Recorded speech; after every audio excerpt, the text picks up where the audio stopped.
जन्म कर्म च मे दिव्यम एवं यो वेत्ति तत्वतः त्यक्त्वा देहं पुनर्जन्म नैति मामेति सोऽर्जुन।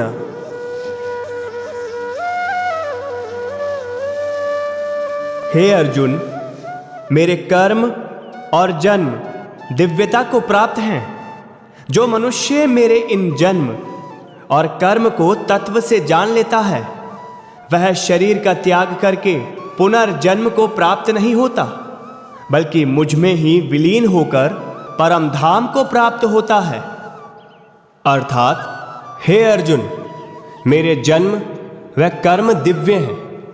परम प्रभु जन्म मृत्यु से सर्वथा अतीत, अजन्मा और अविनाशी है। उनका मनुष्यों में अवतार साधारण मनुष्यों की तरह नहीं होता।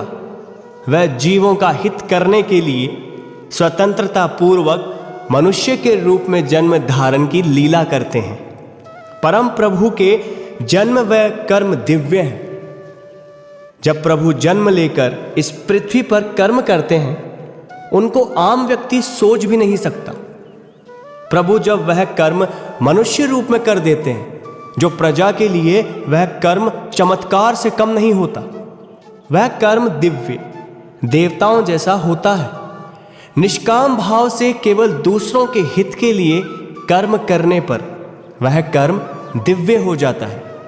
परमात्मा ही जगत रूप में प्रकट हुए हैं।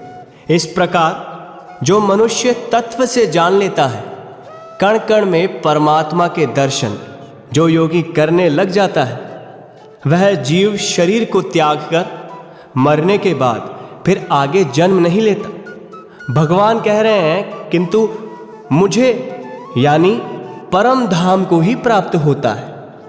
जिसे हीरे मिल जाएं, वह कंकर पत्थर मुट्ठी से छोड़ देता है, और जिसको महल मिल जाए वह झोपड़ी को भूल जाता है। जिस व्यक्ति को दिव्य के दर्शन हो जाए, उसके लिए संसार के सब पदार्थ कंकर पत्थर जैसे हो जाते हैं। फिर उसको संसार में जन्म लेने की जरूरत ही नहीं पड़ती। फिर वह इस लोक को छोड़कर आलोक में प्रवेश कर जाता है।